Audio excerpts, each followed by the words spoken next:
इस समय की बात करें तो कोरोना संक्रमण के मामले पूरी दुनिया में बड़ी तेजी से बढ़ रहे हैं। अमेरिका की बात करते हैं तो पिछले 24 घंटे में यहां पर 52,000 नए मामले सामने आए हैं। तो वहीं भारत की बात करें तो यहां पर जो कोरोना संक्रमण के मामले हैं वो 6 लाख के पार जा चुके हैं। और इस समय क्या स्थिति है, आइए दिखाते हैं आपको क्या स्थिति है पूरी दुनिया में।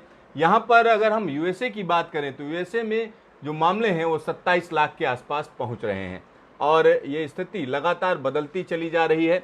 और यहाँ पर हम कह सकते हैं कि जो अमेरिका में मरने वालों का आंकड़ा है वो 1,28,000 को पार कर चुका है। तो यहाँ स्थिति लगातार गंभीर बनी हुई है और सबसे बुरी स्थिति हम कह सकते हैं न्यूयॉर्क में है, जहाँ पर 32,000 से ज़्यादा लोगों की मौत हुई है। और उसके बाद न्यू जर्सी है जहाँ पर 15,000 से ज़्यादा लोगों की मौत हुई है। फिर उसके बाद मैसाचुसेट्स है जहाँ पर 8,000 से ज़्यादा लोगों की मौत हुई है। इलिनॉइस है जहाँ पर 6,951 लोगों की मौत हुई है। तो ये स्थिति अमेरिका के लिए लगातार खतरनाक बनी हुई है। और नंबर 2 की अगर हम बात करें तो नंबर 2 की स्थिति में ब्राज़ील है और ब्राज़ील में जो मामले हैं बड़ी तेज़ी से 15 लाख के पास पहुंचने जा रहे हैं। अभी ये जो आंकड़े दिख रहे हैं ये 14.5 लाख के आसपास हैं और यहाँ पर ब्राज़ील में जो मौत का आंकड़ा है वो 60,000 को पार कर गया है। 60,632 मामले सामने आ चुके हैं और ब्राज़ील में हम कह सकते हैं कि वैक्सीन का ह्यूमन ट्रायल भी शुरू हो गया है। तो यहाँ पर स्थिति में बहुत बड़ा सुधार नहीं दिखाई दे रहा है। तो ये स्थिति ब्राज़ील की है। और उसके बाद अगर हम बात करते हैं तो रूस आता है और रसिया की अगर हम बात करते हैं तो 6,53,479 मामले सामने हैं और यहाँ पर जो मौत का आंकड़ा है वो 9,521 है। तो रूस में भी स्थिति खतरनाक है। और अगर हम भारत की बात करें तो भारत में ये आंकड़ा 6 लाख को पार कर चुका है, यानी 6 लाख से ऊपर जा चुका है और लगातार ये आंकड़ा बढ़ता चला जा रहा है। ये भारत की स्थिति है और भारत की स्थिति अच्छी नहीं कही जा सकती है।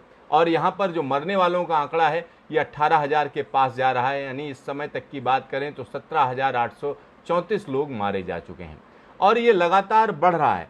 और 5वें नंबर की अगर हम बात करते हैं तो यूनाइटेड किंगडम है और यहाँ पर हम कह सकते हैं कि तमाम लोगों की मौत हुई है। यहाँ पर 43,991 लोगों की मौत हो चुकी है। और उसके बाद पेरू आता है और पेरू की अगर हम बात करें तो यहाँ का पूरा हेल्थ सिस्टम पूरी तरीके से कोलैप्स कर चुका है। इसी तरीके से चिली की स्थिति है और उसके बाद स्पेन है और स्पेन के आंकड़े आप देख रहे हैं यहाँ पर 2.5 लाख हैं। और फिर इटली है 2,40,000 लोग यहाँ पर संक्रमित हुए। फिर मैक्सिको है और उसके बाद ईरान की स्थिति आती है। ईरान की स्थिति देखिए। और फिर पाकिस्तान, हमारा पड़ोसी देश पाकिस्तान, प्यारा पाकिस्तान, 2,17,809 मामले यहाँ पर सामने हैं।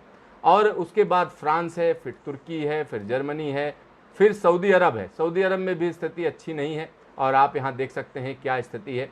और उसके बाद साउथ अफ्रीका, फिर बांग्लादेश और उसके बाद देखें तो कनाडा, फिर कोलंबिया, फिर कतर और उसके बाद ये देखिए हमारा पड़ोसी मुल्क चीन। चीन की स्थिति देखिए, 84,816 मामले सामने हैं और चीन बड़े मज़े से ताथैया करता जा रहा है। दुनिया भर में ये बीमारी देकर हम कह सकते हैं खुद मज़े कर रहा है। इस समय पूरी दुनिया में धमकी बना हुआ है, हर तरफ हम कह सकते हैं कि तरह तरह की स्थितियां पैदा कर रहा है चीन। और यहाँ पर अब हम दिखाते हैं आपको भारत के पूरे मामलों की अगर हम बात करें तो यहाँ पर क्या स्थिति है। तो यहाँ मैं आपको जो दिखाऊंगा वो भारत सरकार के आंकड़े हैं, यानी भारत सरकार जो आंकड़े दिखा रही है, जो बोल रही है, वो आंकड़े मैं आपको दिखाने जा रहा हूँ। आइए देखते हैं क्या स्थिति है। तो भारत सरकार के मुताबिक 2,26,947 एक्टिव केसेज हैं और 3,59,859 लोग डिस्चार्ज हो चुके हैं या इनकी क्योर हो चुकी है। और टोटल जो मौत का आंकड़ा है 17,834 है। तो कुल मिलाकर जो स्थिति है वो वाकई चिंताजनक है। और यहाँ सैंपलिंग की अगर हम बात करते हैं, जो 1 जुलाई तक जो सैंपल कलेक्ट किए गए वो 90 लाख से ज़्यादा हैं। तो यहाँ पर इतनी टेस्टिंग के लिए जो सैंपल टेस्ट किए जा चुके हैं और 1 जुलाई को जो सैंपल टेस्ट किए गए वो 2,29,588 हैं, यानी सैंपलिंग भी बढ़ गई है, साथ ही साथ टेस्टिंग भी बढ़ी है। और पूरे मामलों की अगर हम बात करें तो भारत के अलग अलग राज्यों की बात करें तो यहाँ पर वो आंकड़े भी नीचे चल रहे हैं कि किस राज्य में कितने मामले सामने हैं, तो वो आप देख सकते हैं। और ये स्थिति लगातार गंभीर होती चली जा रही है क्योंकि हम कह सकते हैं लॉकडाउन 2 शुरू हो चुका है जुलाई में लेकिन लोगों को ध्यान देना पड़ेगा, क्योंकि जो स्थिति है अभी अगर हम उसकी बात करते हैं तो वाकई चिंताजनक है। दिल्ली की बात करें तो दिल्ली में लगातार मामले बढ़ते जा रहे हैं, मुंबई की बात करें तो मुंबई में मामले बढ़ते जा रहे हैं, राजस्थान, पंजाब, सिक्किम, तमिलनाडु, तेलंगाना और त्रिपुरा के मामले यहाँ पर सामने नजर आ रहे हैं। उत्तर प्रदेश की बात करें तो वहाँ पर भी मामले सामने बढ़ रहे हैं। उत्तराखंड छोटा सा प्रदेश है लेकिन वहाँ पर भी स्थिति बदलती चली जा रही है। वेस्ट बंगाल की बात करते हैं तो उसके आंकड़े आपके सामने हैं। अंडमान निकोबार जो छोटा सा आइलैंड है वहाँ पर भी 97 केस सामने आ चुके हैं। आंध्र प्रदेश में स्थिति लगातार बदलती हुई। अरुणाचल प्रदेश की बात करें तो यहाँ पर भी मामले सामने आ रहे हैं।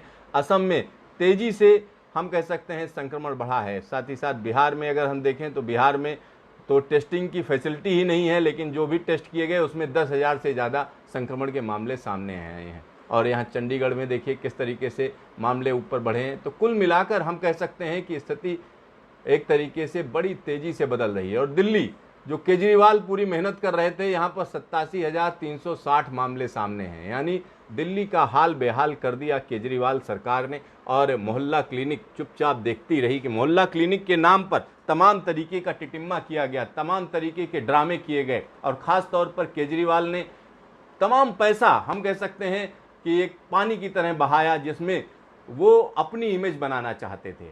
हर वक्त हम कह सकते हैं विज्ञापन का सहारा लेकर आप किसी को ठीक नहीं कर सकते हो। और यही स्थिति दिल्ली में हुई। दिल्ली में जो हुआ वो सबके सामने है। और इस समय दिल्ली की अगर हम बात करते हैं तो कई जगहों पर कम्युनिटी स्प्रेड है। और एक और बड़ी बात है, ऐसा कहा जा रहा है कम्युनिटी स्प्रेड है, लेकिन सरकार बार बार इसको डिनाई कर रही है। और लेकिन स्थिति हम कह सकते हैं अच्छी नहीं है, क्योंकि जो भी हॉस्पिटल हैं अगर आप वहाँ जाएंगे तो आपको खुद ही समझ में आएगा कि स्थिति वाकई अच्छी नहीं है। लेकिन एक और चीज़ है जिसको मैं आप लोगों से गुजारिश करना चाहूँगा, लॉकडाउन 2 जरूर शुरू हो गया है। वाकई धीरे धीरे सरकार उसको रेवेन्यू चाहिए, उसको खर्चा पानी चलाने के लिए रेवेन्यू चाहिए, इसलिए उन्होंने तमाम चीज़ें खोल दी हैं।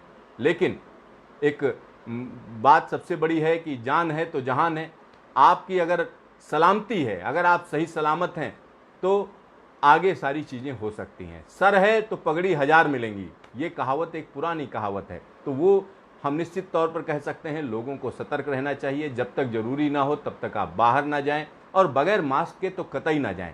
पूरा जो तरीके बताए जा रहे हैं, चाहे वो सैनिटाइज़र का इस्तेमाल हो या दूसरे इस्तेमाल हैं, उन सब का आप इस्तेमाल करिए। और लोगों से एक निश्चित दूरी पर रहिए, यानी 2 गज की दूरी लगातार मेंटेन करके रखिए। क्योंकि अगर आप ये सोचते हैं कि कोरोना वायरस आपको नहीं होगा तो आप कहीं ना कहीं मुगालते में हैं। लिहाजा हम कह सकते हैं कि बचाव ही एक बड़ा तरीका है, और बचाव से ही आप बच सकते हैं। इसके अलावा कोई तरीका नहीं है जिससे कोरोना वायरस के संक्रमण से आपका बचाव हो पाए।